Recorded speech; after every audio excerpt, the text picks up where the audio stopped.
Hi guys, this is going to be my labor and delivery story.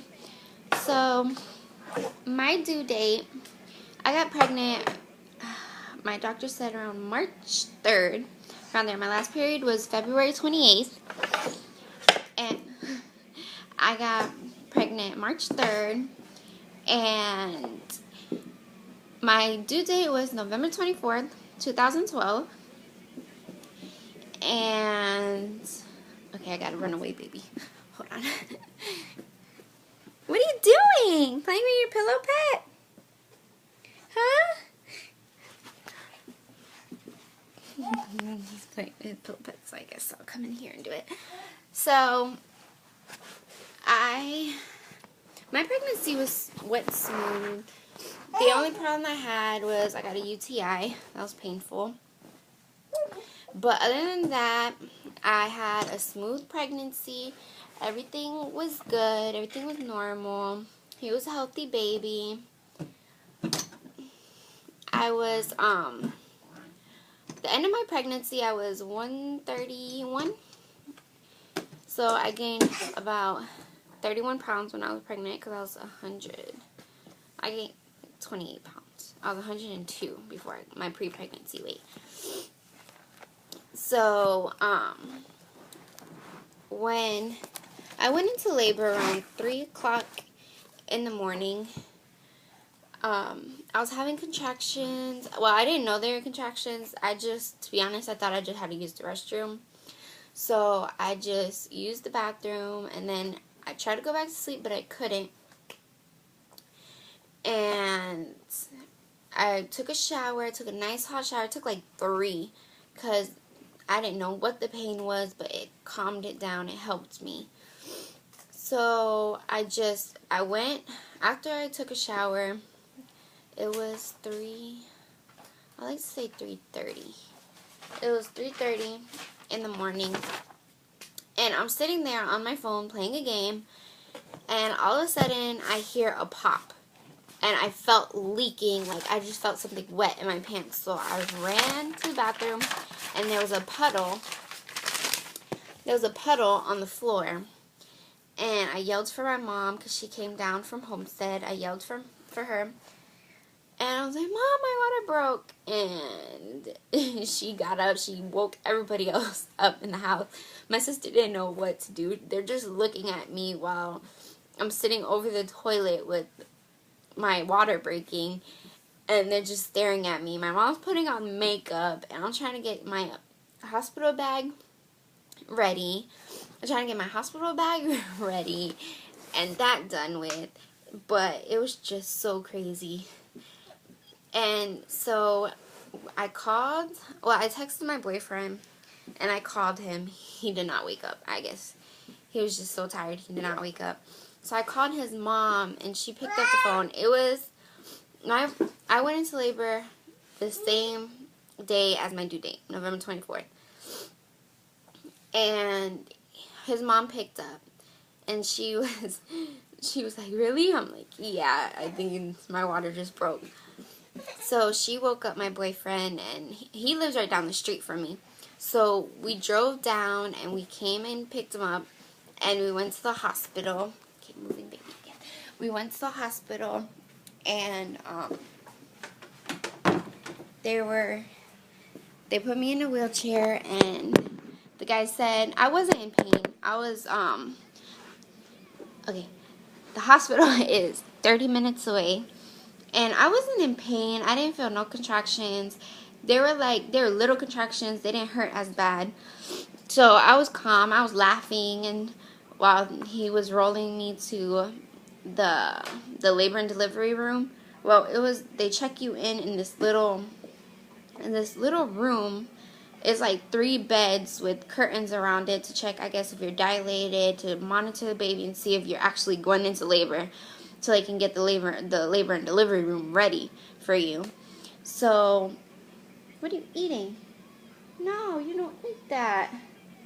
That's nasty. Sorry, my son's just picking stuff up before eating it. But, so they hooked me up to the monitor. They checked how many centimeters I was dilated. I was my last doctor's appointment, I was, I think, 1 centimeter and 80% effaced, I think. So when I got to the hospital, I was 3 centimeters, and I was having contractions. That's when it started hurting more. And I was having contractions, and they were like, okay, you are in labor. So they got me ready. They said, okay, you can walk to the labor and delivery room. I was like, walk? There's going to be water all over the floor because I was still leaking. They didn't give me nothing. They made me take off my underwear and everything. I just had the gown on. So they made me walk over there, and there's like water dripping from me. She's like, oh, it's fine, it's fine. I was like, okay. And my fluid, the fluid that was coming out, it was kind of brown because I guess he pooped inside of me, they said. So they took me to the labor and delivery room, and they said if I wanted any epidural. I was like, no, I'm going to try to do this without any medications. They're like, you don't want the pill or some other, I guess the IV they put in to calm. And I said, no, I'm trying to do this medication free. So they were just asking me questions, and then they monitored. Only 3 people were allowed in the room, even when I was like, not even delivering yet, but when I was in labor. And yeah, but by this time I think it was 4 something or 5, and they checked me again, and I was 4 centimeters dilated. And my mom was trying to record it, but they didn't allow video cameras or nothing. So through the whole process, so my family was like taking turns coming in and out and seeing how I was. And I guess I caught an attitude with my mom at one point, saying don't touch me. Hold on. Okay. Saying don't touch me, because in that time I was really in pain. But they checked me again at like 7 o'clock, and I was 6 centimeters dilated. And they said everything was going fine. The baby's heartbeat was fine and everything. And I was like, okay, good. Okay. So, where was I? Sorry, I had to go take him out of somewhere he wasn't supposed to be. So, anyways, it was 6 o'clock and they checked me, and no, 7 o'clock. They checked me and I was 6 centimeters. And then they're like, do you want the epidural? I was like, no, I'm fine. So I guess you have to sign a paper saying you don't want the epidural at all, but she was like, I'll leave it open just in case. I'm like, okay. And my mom did not want me to get the epidural at all. Like, she was like, no, because she had me, my brother, and my sister. Without epidural, she just went natural, all natural. And she wanted me to do the same thing. And I wanted to.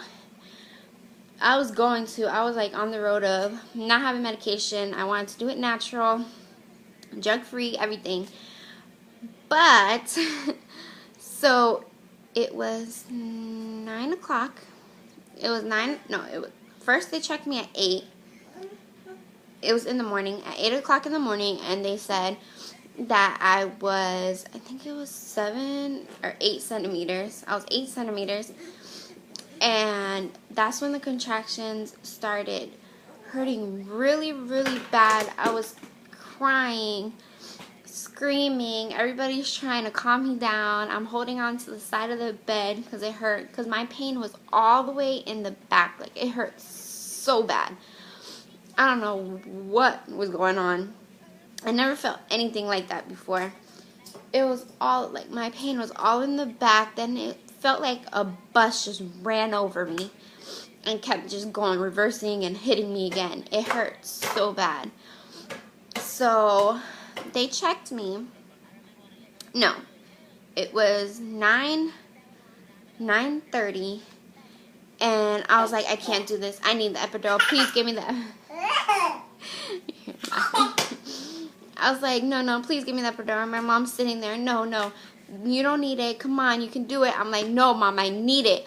So I told the lady, and they said, okay, we need the anesthesiologist to come. So they came like 5 minutes later, and it took them so long to give me the epidural because I had to keep stopping them because it hurt so bad. And every time they tried to put it in my back, I would get a contraction and I would start crying, screaming, holding on to my boyfriend, screaming, crying.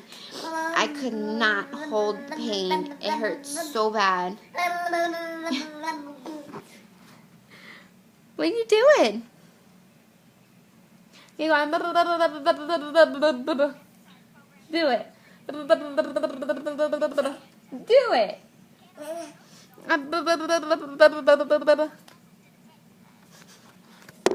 He was just doing that, but he doesn't want to do it anymore. So, where was I? Oh yeah, so they took them about 10 minutes, and they finally got it in and gave me the epidural, and then they were like, do you still feel it? I'm like, yeah, I can still feel the pain. So they gave me a high dosage of it, and after that I felt so good. I couldn't feel nothing. I was happy about that. And my mom and my mother-in-law was like, you can't feel that? I was like, can't feel what? They're like, it's at 10. Your contractions are at 10. I'm like, no. Right after they gave me the epidural, they checked me and I was 9 centimeters. If they didn't check me before they gave me the epidural. If they would have checked me before they gave me the epidural, I could have not got the epidural because I was already 9 centimeters. So, I was happy about that. So, it was about 9:40.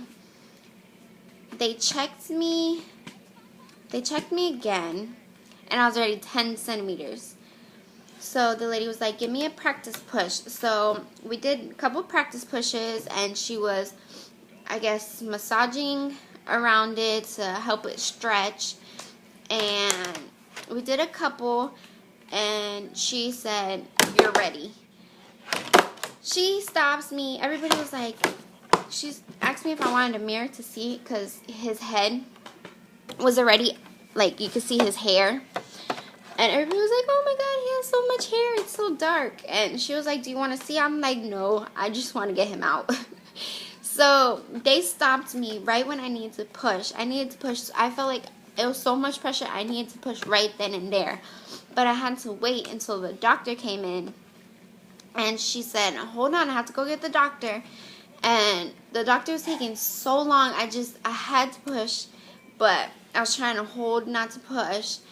And they were like, okay, he's coming. I was like, okay, can you please tell him to hurry up? So as soon as he came in, they got everything ready. He was like, okay, you can start pushing. And it was 10:18 when I had my son. He said that I did really good for being the first time I gave birth, because it was quick. It was quick and smooth. No problems. They did have to put the oxygen mask on me because I think his heart rate or something was wrong. They had to put the oxygen mask and turn me to the side. And no, don't put that in your mouth. No. Come on, mama. Sorry. And look at yourself. You see yourself? Huh? Who's that? So, he said everything was fine. Came out healthy. He was 6 pounds, 8 ounces. Right? He was 6 pounds, 8 ounces. 21 inches, I believe. And they said I did good. But I did tear. I didn't tear on the outside. Excuse me. I teared on the inside. So, he had to give me stitches on the inside. And I couldn't feel nothing through the pushing. I guess because right after they gave me the epidural, as soon as they gave me the epidural, they checked me. I was 9 centimeters, and I went to 10 quickly. So, excuse you. So So I didn't feel nothing throughout labor, and when he was stitching me up, I couldn't feel nothing. I was so happy about that, but I was in so much pain after trying to walk and stuff. It hurt, but he had a fever when he came out, so we had to stay in the hospital for 3 days, I believe. We had to stay in the hospital for 3 days, and they had to give him medicine. They had to give him shots every day. And after that, he was perfectly fine. He was in the room with us. He was a good baby. He didn't really cry. But my labor and delivery was nice and smooth. It wasn't, I don't know, it was a really good experience to be, I don't know, everybody's like, oh, you're not going to want another one after you go through labor and delivery, but I do want another one, not now, when I get a good job and finish college. I do want another one. It was an amazing experience to go through that. It was a bonding experience between me and him and his dad, cutting the umbilical cord. It was just a really good experience for us. And I grew up really fast after I had him. Being a mom is it's really important to me.